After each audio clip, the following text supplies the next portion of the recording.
I'm Victoria from Biblio Lifestyle, and you're listening to the Reader's Couch podcast, the show that will help you bridge the gap between living a full and busy life to one where you're reading, learning new things, and having fun. Today on the couch, I'm so excited to welcome author Jenny L. Howe to talk about her novel On the Plus Side. Now, readers, I'm a fan of Jenny L. Howe because I simply adored her previous novel, The Makeup Test, which is a rom-com where two college exes find themselves competing for a prestigious spot in a literature PhD program, while also dealing with their unresolved feelings because they're exes, but just so good. But on the plus side, we meet a woman who finds herself cast on a makeover show named On the Plus Side. And while filming, she meets a handsome cameraman, and their budding romance catches the attention of the show producer, who then seeks to exploit this for the show's ratings.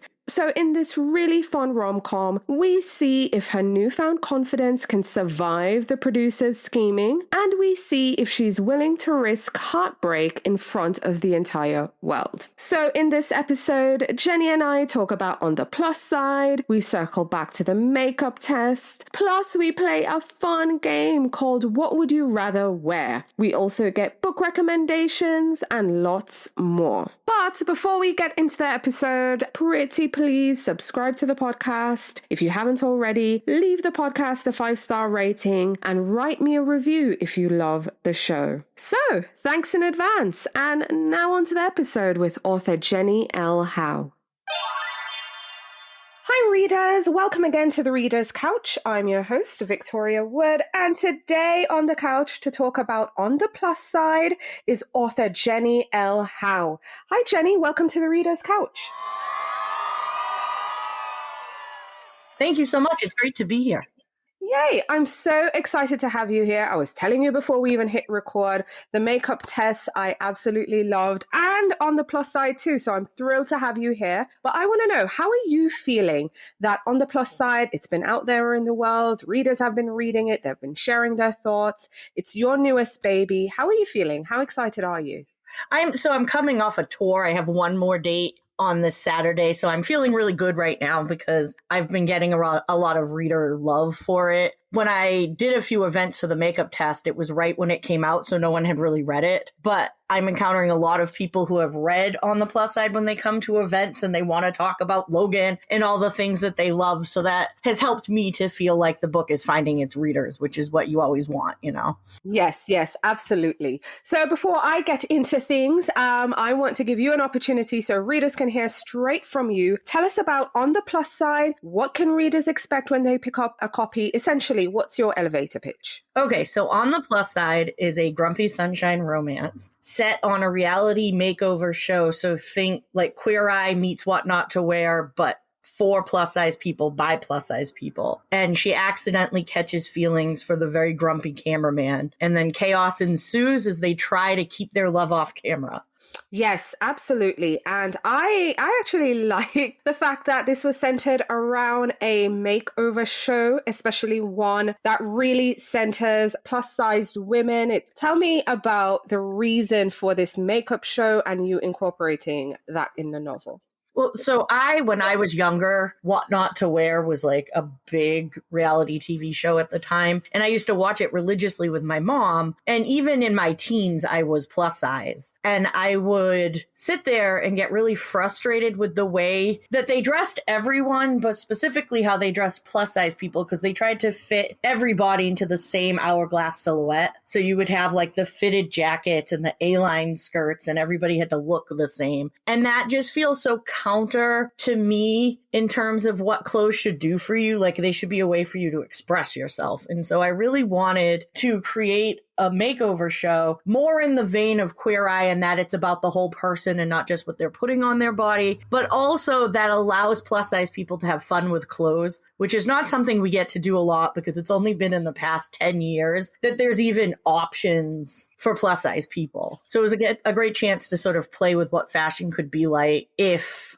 everybody stopped telling you the rules you had to follow. Right, absolutely. And at the center, we have Everly Winters, who is our main character. She's the person who ends up on the show on the plus side. But I want you to tell us a bit about her, because the vibe I was getting as a reader is she is suppressing herself and all her fabulousness. She wants to blend in. She doesn't want to stand out. It doesn't help that she had a mother who was very critical of her and, telling her essentially she is too much. So needless to say, Everly has a lot going on.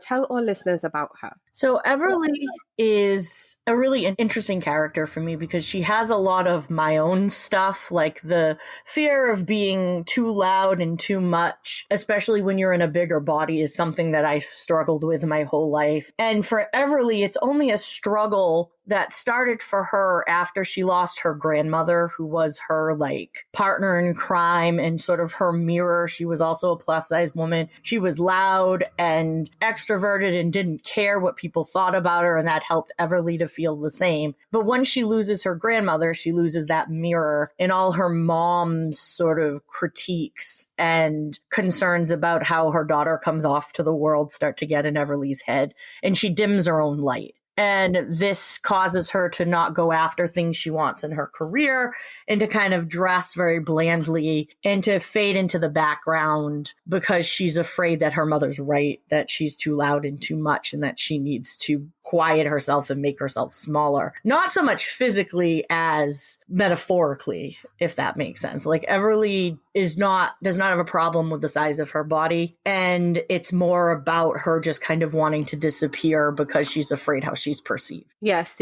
absolutely. And the thing is, it's not just like you were saying, it's not just about what she is wearing, but it permeates all different facets in her life. So even in her career, she's settling for a job as a receptionist when she really wants to be a designer. She wants to be more creative and more artistic. So we really see those layers of Everly. But then she ends up on this show. She gets nominated to be on the next season. She loves the show, right? I think folks often say reality TV is their guilty pleasure. I'm like, yeah, no more guilty pleasure. We just love it. Okay. Yes. No more guilt around it. It's our pleasure. And I love reality TV too. So I could relate to her loving this show. She really enjoys it. She loves the host as well. So of course, when this opportunity comes up, she has a hard time to say no. So of course now show's happening and we have a cameraman named Logan, who is very attractive. He is the tough on the outside, but sweet on the inside kind of character. And the more she gets to know him, she sees beyond his grumpy, grouchy exterior. So tell us about Logan. So when I was writing this, I was watching a lot of Ted Lasso, if you're familiar with that show. Mm-hmm. So Roy Kent was a large inspiration for Logan. Roy's a little more grumpy than Logan is, but I really love that bristly on the outside, but marshmallow center kind of guy. And when he loves hard, right? He doesn't necessarily love everybody, but when you get into his circle, you are in his circle. And that's sort of how Logan is. And I just really had a lot of fun using him as a foil to Everly, because Everly, despite dimming her light, is an extroverted person and she's chatty, and being followed around by someone that you're supposed to pretend is not there is hard when you're a chatty person.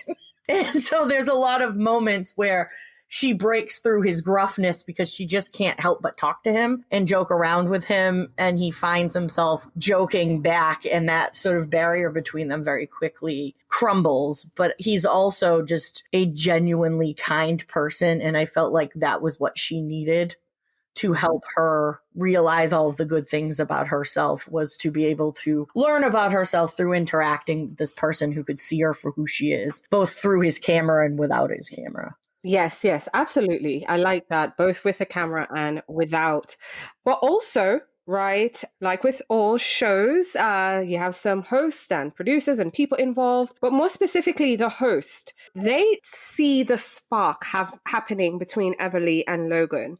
So while they're helping her to just, celebrate herself and go after her dreams and all that good stuff, they notice the budding romance between Logan and Everly, and they decide, hey, this could be amazing for ratings. So we also see these two kind of, scheming to get more of them on screen. Tell me about the host and why you decided to, throw in that little element to have their romance play out on screen.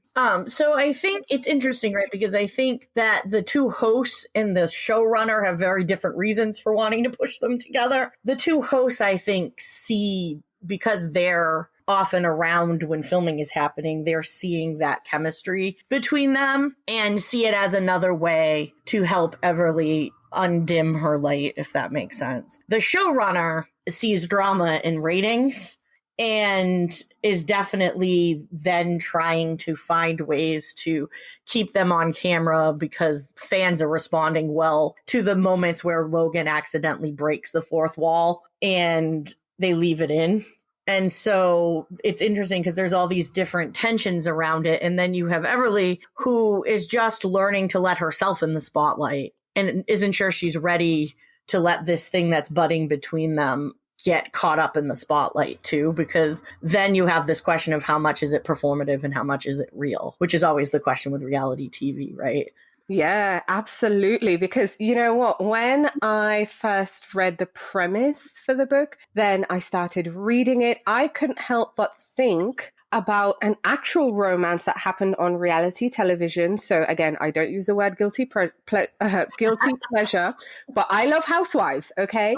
And we had a housewife, Real Housewife of Atlanta, who is now married to a former producer of her show. He was working in production, behind the scenes. He wasn't like the main producer, you know what I mean? But he's one of the producers. And yeah, they obviously hit it off, fell in love, got married. So I couldn't help but wonder, I wonder if, a showrunner or a producer saw this budding romance. That's number one. But also number two, now that he's married to her and, she's still a reality star, we still see her on our screen. How does it feel now when he's in the hot seat, like when they're doing confessionals and stuff like that, and producers are asking him questions? Oh, absolutely. It's like a whole different thing when the camera's on you. Yes. So I couldn't help but think about their romance and the romance I was reading about with Everly and Logan, and just, the lines with ratings versus love, putting yourself out there and true intentions. But needless to say, this was a fun one on the plus side. Really enjoyed it. And because, What to Wear Meets Queer Eye was a pitch for this book, I decided I wanted us to play a game. Okay. A better version of What to Wear. Because you know what? We can wear anything we want. Absolutely. We are not limited to, this only looks good on a certain type of body, or I can't wear that. No, if you like it, if you feel confident in it, go for it. That's what I say. But I'm going to give you some prompts, okay? And you're going to tell me what you would rather wear, but also what would Everly rather wear. So are you ready? I'm ready. Okay, awesome. So, would you and Everly rather wear a little black dress or a bohemian florally maxi dress? Okay, so I think I would gravitate towards the little black dress. Everly would go towards the bohemian maxi dress because she likes that kind of look on herself. Yes. Would you rather wear a crisp white shirt or a band t-shirt? Oh, a band t-shirt, and same for Everly, who likes a crisp white shirt. I know. Who wants to iron something? Too much work. Absolutely. Would you rather wear gold or silver jewelry? I think Everly would wear gold. I prefer silver. Okay. Would you rather wear stripes or polka dots? I think we'd both rather wear stripes because polka dots get used in way too much bad plus size clothing. That is so true. So true. And then we're told we can't wear stripes. That was like the hugest thing on what not to wear, was like, you're not allowed to wear horizontal stripes if you're plus size because it calls too much attention to your body. No. So now I wear all the stripes I can. There you go. Right? Yes. Wear all the stripes. Okay. Would you rather wear heels or flats? Flats for both of us. Who can be bothered? Yeah. Suits or long dresses? I like a suit. Everly would like a long dress. Yeah, I think she'd like a long dress too. Okay. Red lipstick or nude? I would wear nude because I can never make lipstick look good on me. Everly would go red. Absolutely. Yeah. She's standing out. I love it. Would you rather wear a leather jacket or a denim jacket? Ooh, I think we both go leather. Leather. Ooh, love it. Oversized handbag or small crossbody? I tend to gravitate towards a crossbody, but Everly has that mom purse with everything in it, so you need the big one. You need the big one. Yeah. Okay, mini skirt or maxi skirt? I am too short for maxi skirts. I look like I'm wearing a nightgown, so mini for me, but maxi for Everly. Okay, awesome. Are we wearing leggings forever or denim jeans? What about denim leggings? Make it happen. Yeah. Wait, don't they have this thing? What's it called? Jeggings? Jeggings, yes. Yeah. It feels like they're really tight. Like the skinny jeans tend to be stretchy, so they almost feel like leggings. Yeah, that's true. That's stretchy denim. Yeah, that makes sense. Okay, bright colors or pastels?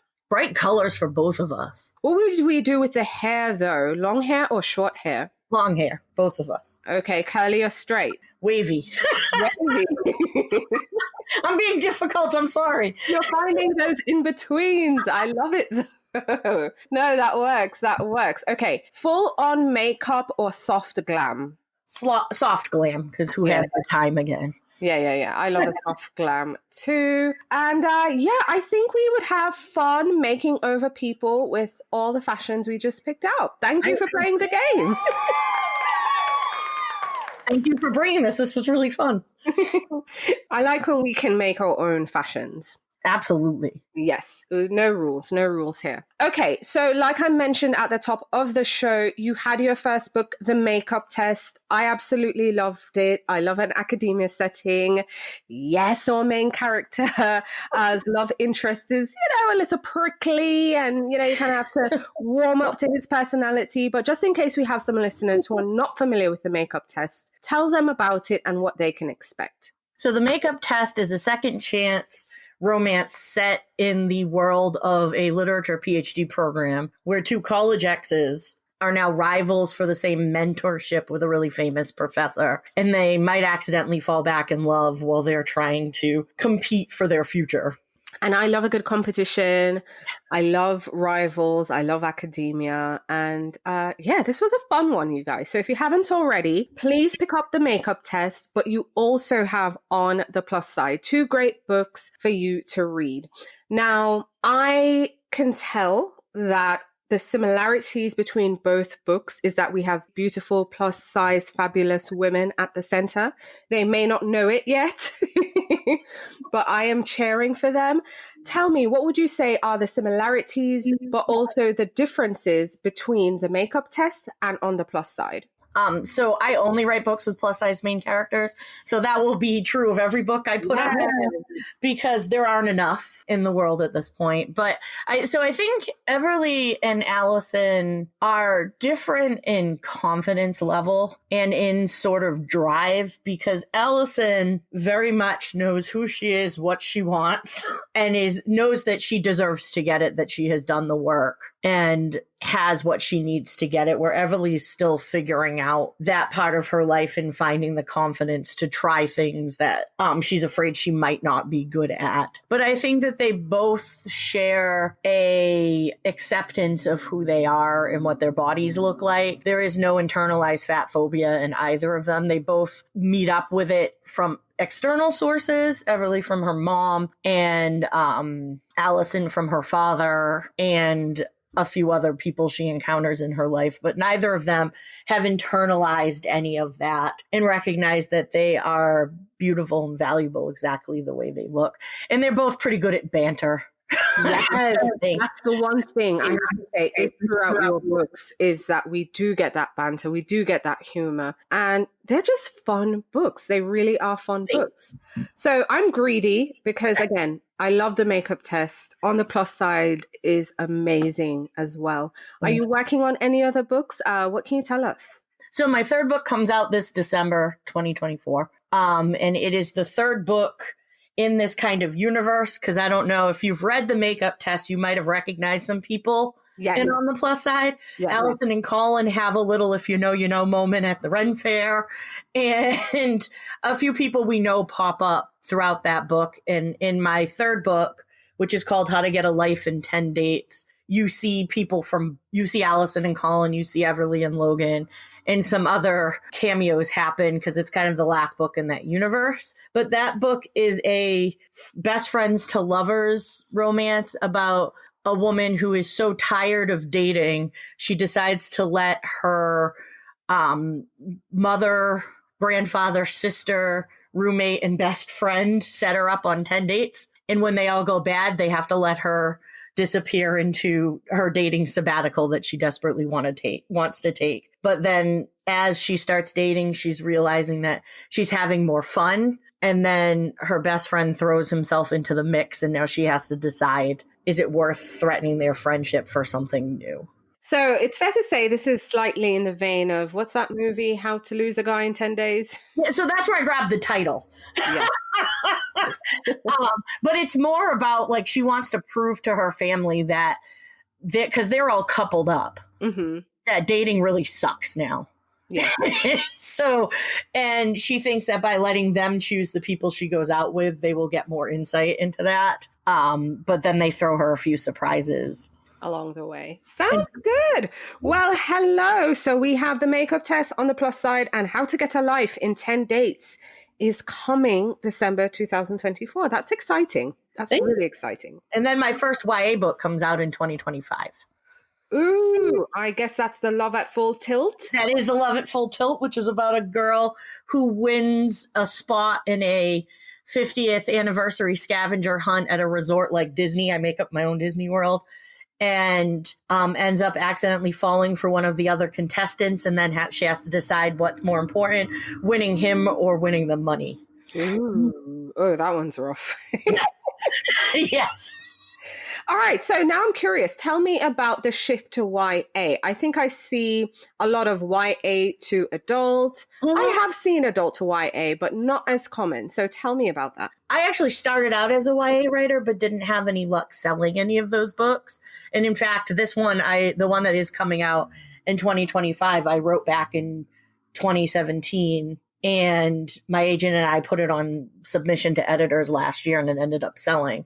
But I had written it years ago. So I started out in YA, and then when that wasn't working, had this idea for the makeup test that felt like it needed to be an adult romance for obvious reasons. And so I ended up in adult, but my heart's always been in YA too. I also study children's media in my other job. And so I have a great love for kids media too. So I'm excited to sort of get to dip my feet in both. Wow, that sounds amazing. I'm glad. It sounds like a full circle moment. So we have also a young adult book to look forward to, which I think is really cool. But seeing that you started writing YA, but again, coming full circle, YA on the way, 3 adult novels under your belt. If you could tell your younger writing self anything, what would you tell her? That it gets better. Honestly, like that you have to keep writing, right? That you have more than one story in you. Because I think when you finish that first novel, there's this like, this is it, right? I've spent years and years and years working on this. This has to be the one. And when it's not, that can be so debilitating. And so it took me a long time to learn that I had other books in me and that they could be just as special. And so you've got to just keep telling your stories, and eventually one of them will get you where you're going. Yeah, I like that. One will get you where you're going. Okay, so in addition to talking to our authors about their books and their writing, we also love to know what they're reading. So share with our listeners the last book or books you finished reading that you would now recommend. Okay, so I have a giant list. I'm a very big reader and I read across genres and age categories. I have been on a haunted house kick lately, and I really loved The September House and A House with Good Bones. They're both woman-centered, really smart takes on the haunted house genre that go in directions you're not expecting. I also just read Just a Pinch of Magic by Alicia Dow, which is a middle grade that's got magical baking in it. And it is just lovely and has a plus size main character, which we don't see enough of in middle grades. So I can't recommend that one enough. In terms of romance, I really loved The Art of the Scandal by Regina Black and The Love Con by Sarah Cecilia Glass, which is also about a reality show, only this one's about doing cosplay and costumes. So that was really cool. And then in YA, I just adored The Fall of Whit Rivera by Crystal Maldonado, which is also a plus-size romance in YA. That is amazing. I love when I meet someone who not just reads across genres, but age categories too. So fun. So fun. But what would you say was your favorite childhood book growing up? Oh boy. So I grew up in the age of R.L. Stine and the Fear Street books. And I just devoured those. And I also read Little Women like 100 times because I was so convinced if I just read it enough, Jo would end up with Laurie at some point, and it never happened. Oh. And what books are you looking forward to reading in the year ahead? So I'm really excited about Timothy Janofsky's The Fake Dating Game, which is set on like a almost supermarket sweep type of game show. And I do love my reality TV romances. Yeah. I read Mexican Gothic last year by Sylvia Moreno Garcia, and now I just want to read her entire catalog. So I'm hoping to do that this year. And I really, really loved the book Vera Wong's Unsolicited Advice for Murderers by Jesse Sutanto, and the next one comes out sometime this year. And I'm hoping I can convince my agent, who also reps her, to get me an early copy. Yes, I'm hoping you can get your hands on an early copy too. I know that feeling, especially when you're excited about a book. So on the show, we also love indie bookstores. So share with our listeners your favorite local or an indie you discovered on your travels. Okay, so my absolute favorite independent bookstore is An Unlikely Story in Plainville, Massachusetts. They are where I buy all my books, and they have been really wonderfully supportive of me and have done so much good in their community.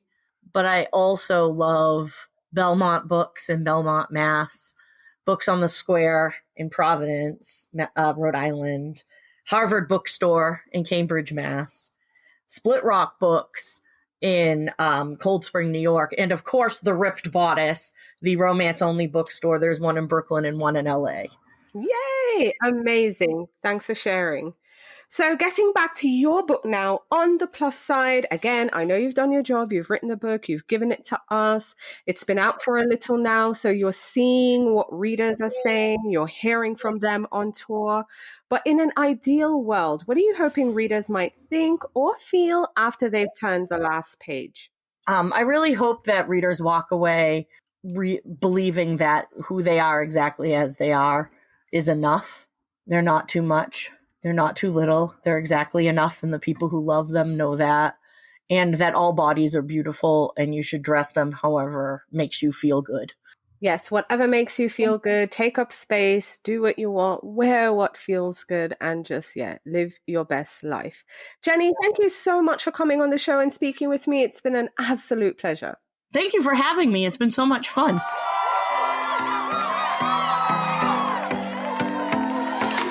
Thank you so much for listening to the Reader's Couch podcast. Please subscribe to the show, share it with a friend, and take a few seconds to leave a rating and review. Until next time, stay lounging, stay reading, and whenever you're in doubt, go straight to your local bookstore or library. Thanks again for listening and happy reading.